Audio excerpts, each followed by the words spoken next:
During our honeymoon, my mother-in-law pulled off a shocking betrayal by stealing my $25,000 diamond necklace.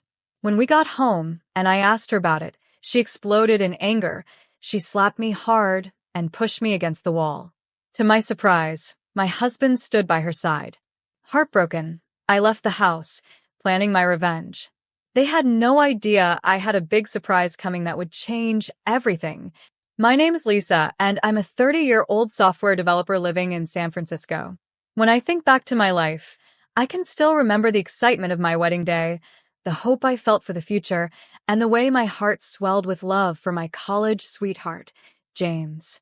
We had met during our university years and bonded over late-night study sessions and shared dreams of what our lives would look like.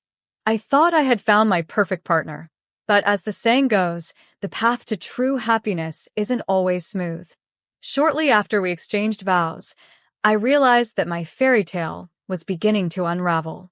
The first signs of trouble were subtle, like a slow leak in a tire that gradually worsens until you're stranded on the side of the road. The culprit? James's mother, Martha. Martha, a woman in her mid-50s, raised James on her own and had always been fiercely protective of him. I had seen this dynamic during our dating years.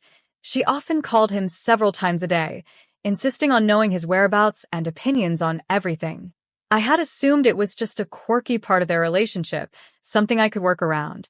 After all, love is about compromise, right? But once we were married, her interference turned into something much more invasive. Almost immediately, Martha began criticizing my choices, everything from the way I decorated our home to the meals I prepared. I remember one particular instance when she visited unannounced and found me experimenting with a new recipe. "What are you cooking, Lisa?" "That looks awful," she said with a disdainful look on her face, as if she were inspecting a science experiment gone wrong. "Just trying a new pasta dish, Martha," I replied, trying to keep my voice calm. "Isn't it a bit too rich?" "You should stick to the basics," she retorted, shaking her head. I felt my cheeks flush with embarrassment, but I tried to brush it off. "I thought she means well." I kept reminding myself that she was just trying to help, even when it felt like she was tearing me down. As weeks turned into months, her visits became more frequent and less welcome. She would drop by without calling, using a spare key that I didn't even know she had. I would walk into our living room, only to find her rearranging the furniture as if it were her own home. "This will give the space a better flow," she would say, waving her hand dismissively when I expressed my hesitations. The tension between Martha and me grew, and James seemed oblivious. Whenever I would try to bring it up, he would shrug it off, saying things like, "You know how my mom is. Just try to be patient." It was infuriating. How could he not see how her behavior was affecting me? I began to feel isolated, trapped in a situation where my voice was drowned out by his mother's constant interference. The love I felt for James started to fade under the weight of frustration and hurt. Then, one day, James suggested we go on a honeymoon to Hawaii, a chance to reconnect and escape the chaos. I felt a wave of relief wash over me. Finally, a break for Martha. However, that relief was short-lived when Martha insisted on joining us. "James, I don't think that's a good idea," I said, trying to mask my panic. But James, for the first time, stood his ground. "Mom, it's not a family trip. It's our honeymoon, just Lisa and me." I was stunned. This was the first time I saw him assert himself against his mother, and it filled me with hope. Maybe there was a chance for us after all. When we returned from the trip, everything seemed to be in place. James and I had rekindled our romance, and I was excited to return home. But when I opened the door to our bedroom, my heart dropped. Our room was a disaster zone. Clothes were thrown everywhere, jewelry drawers were broken, and my precious diamond necklace, a wedding gift from my mother worth $25,000, was missing. "James, come here," I screamed, my voice shaking. "What's wrong?" he asked, rushing into the room. "I can't find my necklace.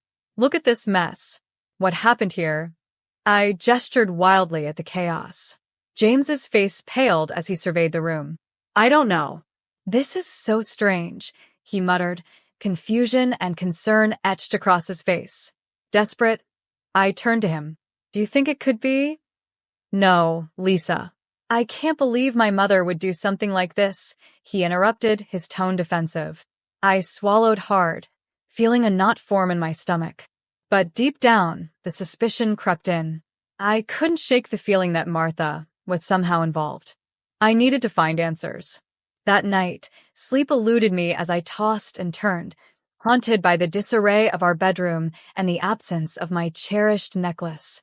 I couldn't understand how Martha could betray me like this. The woman who I thought was merely overbearing had transformed into someone I feared. The following day, I decided to take action. I visited several jewelry stores in the area, searching for any sign of my necklace. After hours of looking and nearly giving up hope, I entered a small shop tucked away in a corner of the city. As I scanned the displays, my heart stopped. There it was, my diamond necklace gleaming under the glass. "Excuse me," I called the shopkeeper over. "Can I see that necklace, please?" When I held it in my hands, it felt like the ground beneath me shifted. I needed to know who had sold it. "Can you show me the CCTV footage from when this necklace came in?" I asked, my voice steady despite the chaos in my mind. The shopkeeper obliged, and as I watched the footage, my heart sank. There, clearly on the screen, was Martha, my mother-in-law, handing over my precious necklace. I felt a whirlwind of emotions, betrayal, anger, and disbelief. Furious, I rushed home, ready to confront her. But as I approached the door, I found Martha waiting for me, arms crossed and a smug smile on her face. "What are you doing here, Lisa? You look like you've seen a ghost," she sneered. "Don't play games with me, Martha." "I know what you did," I snapped, my heart pounding. Her smile faltered for a moment, and in that split second, I felt a surge of confidence. I had the proof, but what happened next would change everything. I was about to confront the woman who had wreaked havoc in my life. I just didn't know how deep the betrayal would run. Standing at the doorstep, I took a deep breath, trying to gather my thoughts. Martha's presence was suffocating, and I felt the anger bubbling inside me like a volcano ready to erupt. I had never imagined confronting my mother-in-law would feel like this, like stepping into a battlefield where the stakes were so high. "Lisa, why are you staring at me like that? If you have something to say, just say it," Martha said, her tone dripping with mockery. "Enough with the games, Martha. I know you sold my diamond necklace." I blurted out, my voice shaking with a mix of rage and disbelief. "I saw you on the security footage at the jewelry store." Her expression changed instantaneously. The smugness vanished, replaced by a flicker of anger. "How dare you accuse me of stealing?" she retorted, her voice rising. "You've always had a wild imagination, haven't you?" "I'm not imagining anything. You took something that doesn't belong to you, and it's time you admit it." I shot back, stepping closer to her, unwilling to let her intimidation tactics work on me this time. Martha's eyes narrowed as she took a step forward, invading my personal space. "You think you can come into my house and throw accusations at me? You're just jealous that I raised James alone and that he still cares for me. You'll never be as important as his mother," she spat, her voice full of venom. "Being his wife doesn't mean I'm less important. You need to understand that I'm part of this family too, but you act like I'm just an inconvenience," I replied, my heart racing. I felt an overwhelming need to defend myself, to make her see that I was not going to back down this time. Suddenly, James walked through the door, a bag of groceries in hand. The moment he saw us standing there, tension thick in the air, he dropped the bag and rushed over. "What's going on? Why does it look like you two are about to kill each other?" "Martha has been lying to me, James. I know she sold my necklace, and I'm done pretending everything is fine," I said, my voice rising. I turned to him, desperate for support. "You need to believe me. I have proof." James looked between us, confusion etched on his face. "Mom, is this true?" he asked, his tone wavering. "I didn't do anything. Lisa is just trying to stir up trouble because she can't handle the fact that I'm still in your life," Martha interjected, throwing her hands up defensively. James's gaze shifted from his mother to me, and I could see the turmoil in his eyes. "I need to hear this from both of you. What exactly happened?" he asked, trying to mediate. I took a deep breath, my heart pounding. I found the necklace in a pawn shop, James. I have the footage. Your mother sold it while we were on our honeymoon, I explained, the words rushing out of me. James turned to Martha, who was now visibly sweating, her composure cracking. Is that true? Did you sell Lisa's necklace? I borrowed it, she stammered, trying to twist the narrative. I thought it was just lying around. I didn't mean to cause any trouble. Borrowed? It's not borrowing if you sell it. I shouted, my frustration boiling over. You stole it. You knew how much it meant to me. Stop yelling, both of you, James shouted, his voice echoing in the small entryway. This is not helping. Mom, why would you do something like this? It was a mistake. Martha snapped, her defensive nature kicking in. I thought it was just an old piece of jewelry, something that was forgotten. I didn't know it was special to her. Enough of your excuses, I exclaimed. You've done nothing but disrespect me since day one. I've tried to be patient, but this is crossing a line. James's silence was deafening. I felt like I was standing on the edge of a cliff, waiting for him to pull me back or let me fall. I can't believe this, James finally said, looking defeated. Mom, you have to understand what you did is unacceptable. We need to figure out how to fix this. Fix this? How can we fix this when she's made it clear she doesn't trust me? I said, pointing at Martha. I'm done being the one who has to compromise. You need to make a choice, James. Martha's eyes flashed with anger as she took a step back, her expression darkening. You think you can come into our family and make demands? You're nothing without my son. That statement stung like a slap to the face, and I felt tears prick my eyes. I am not nothing. I am his wife, and I deserve your respect. James looked between us, visibly torn. I need time to think, he finally said, his voice low. I can't deal with this right now. With that, he turned and walked away, leaving me alone with Martha. The tension hung in the air, thick and suffocating. I felt a sense of despair wash over me, knowing that things had reached a breaking point. Your husband is weak, Lisa, Martha sneered, her voice dripping with disdain.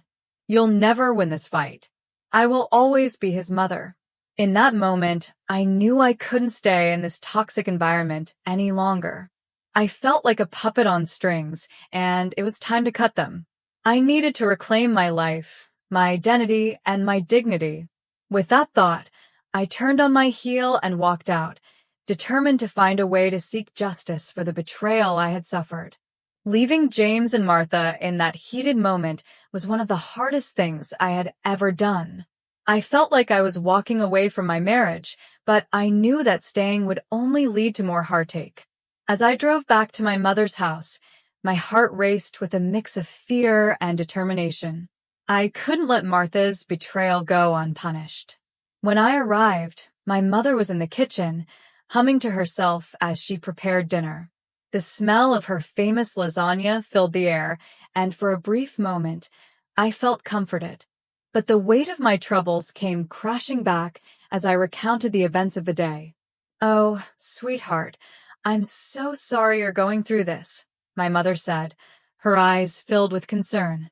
You deserve so much better. I need to do something about it, Mom. I can't just let her get away with this, I replied, my voice firm. I'm going to report her to the police. My mother's face reflected my own determination. If that's what you think is best, then I support you. We'll gather any evidence you need. That night, we pored over the footage from the jewelry store and made a list of everything that had happened. I documented my conversations with James, highlighting how dismissive he had been about Martha's behavior. I felt empowered, like I was taking back control over my life. The next day, I contacted the local police department and scheduled an appointment to report the theft. As I prepared for my meeting, I felt a whirlwind of emotions, nervousness, anger, but also a sense of purpose. I was no longer the quiet wife being pushed around. I was ready to stand up for myself. When I arrived at the station, I was greeted by an officer who took me into a small room to discuss my case. I showed him the footage of Martha selling the necklace and explained the situation. The officer listened intently, nodding along as I spoke. "This is a serious matter, Ms. Miller. Theft is not something we take lightly. We'll need to investigate further, but I assure you that we will do everything we can to help you," he said, his tone reassuring. Relief washed over me as I left the station. I had taken the first step toward justice, and I felt like a weight had been lifted off my shoulders. I was determined to see this through, no matter how hard it might be. Over the next few days, the police worked diligently on my case, collecting evidence and reaching out to pawn shops in the area. They were able to confirm the sale of my necklace and also uncovered additional details that pointed to Martha's history of questionable behavior. One afternoon, as I was sitting at my mother's kitchen table, my phone rang. It was the officer I had spoken to earlier. "Ms. Miller, we've gathered enough evidence to move forward with an arrest. Would you like to be present when we take your mother-in-law into custody?" he asked. I hesitated for a moment, the gravity of the situation hitting me. But then I remembered how much Martha had hurt me, how she had invaded my life and disrespected my marriage. "Yes, I want to be there," I replied, my voice steady. The following day, I drove to the location where they had planned to arrest Martha. My heart raced as I waited, anxiety bubbling beneath the surface. I couldn't believe it had come to this. My mother-in-law, the woman who was supposed to support me, was about to face the consequences of her actions. When the police arrived, they approached Martha as she was leaving her house, her usual air of arrogance stripped away. I watched from a distance, my heart pounding in my chest. "Martha Ellen, you are under arrest for theft," the officer announced, and I felt a surge of triumph rush through me. This was justice. As they handcuffed her and led her away, I stood there, watching her world crumble. I realized that I was finally free from the chains that had bound me, and in that moment, I felt empowered. I was no longer the victim. I was a survivor, ready to reclaim my life. The day Martha was arrested marked a pivotal moment in my life. I had faced her down and taken control of my own narrative. After the police took her away, I felt a strange mix of emotions: relief, sadness, and an undeniable sense of empowerment. I knew that I had done the right thing, but the reality of the situation weighed heavily on my heart. In the days that followed, I found myself in a whirlwind of legal processes. Martha's arrest led to charges of theft, and I learned that she would likely face serious consequences for her actions. I felt a sense of closure starting to form, but I also had to confront the fact that my marriage with James was hanging by a thread. James reached out to me multiple times, pleading for a chance to talk. I was hesitant, but knew we needed to address the elephant in the room. One evening, we met at a coffee shop halfway between our homes. As I walked in, I felt a mixture of hope and dread. Could we salvage our relationship, or had too much damage been done? "Lisa, I'm so glad you agreed to meet," James said, his voice shaky as he sat down across from me. "I've been worried sick about you." "I've been worried about you too, James," I replied, keeping my tone neutral. "But we need to talk about everything that's happened. You need to understand how hurtful your mother's actions were and how your support, or lack thereof, affected me." He nodded, looking down at his coffee. "I know. I can't believe she would do something like that. I should have stood up for you sooner. I'm sorry."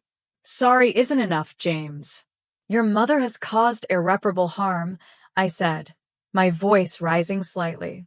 "I've lost trust in both of you. You need to decide whose side you're on." "I'm on your side, Lisa." "I love you," he exclaimed, desperation creeping into his voice. "Then you need to prove it." "I can't continue in a marriage where I feel like a second-class citizen," I replied, trying to keep my emotions in check. "You need to choose between me and her." We talked for hours, but it was clear that the rift between us was too wide. Although he professed his love for me, I couldn't shake the feeling that his loyalty to his mother would always come first. As we parted ways that evening, I knew I had made my decision. The following week, I filed for divorce. It was painful, but I felt lighter, as if I had shed a weight I had been carrying for far too long. Martha's court date was set for a few weeks later. When the day arrived, I felt a mix of anxiety and anticipation as I entered the courtroom. I wanted to see justice served, to show Martha that her actions had consequences. When she walked in, she looked older, more haggard than I had ever seen her. It was a stark reminder of how far things had fallen. The proceedings were swift. The evidence was clear, and it didn't take long for the judge to issue a verdict. Martha was sentenced to community service and ordered to pay restitution for the necklace, along with additional fines totaling $25,000. As the gavel struck, I felt a surge of vindication. This was justice, and I had finally reclaimed my life. With the divorce finalized shortly after and Martha's fate sealed, I began to embrace my newfound freedom. I focused on my career, pouring my energy into projects that inspired me. I took up new hobbies, explored the city, and spent quality time with my mother, who had been my rock throughout this tumultuous journey. In the months that followed, I learned to cherish my independence. I discovered my strength in solitude and began to rebuild my life on my terms. I reflected on the lessons I had learned about trust, respect, and the importance of standing up for myself. As I sat in my apartment one evening, sipping a glass of wine and watching the sunset over the city skyline, I felt a sense of peace wash over me. I was no longer bound by the toxicity of my past. I had turned the page and was ready to embrace a bright new chapter filled with hope and possibilities. I had faced betrayal and fought for justice, and now I was finally free.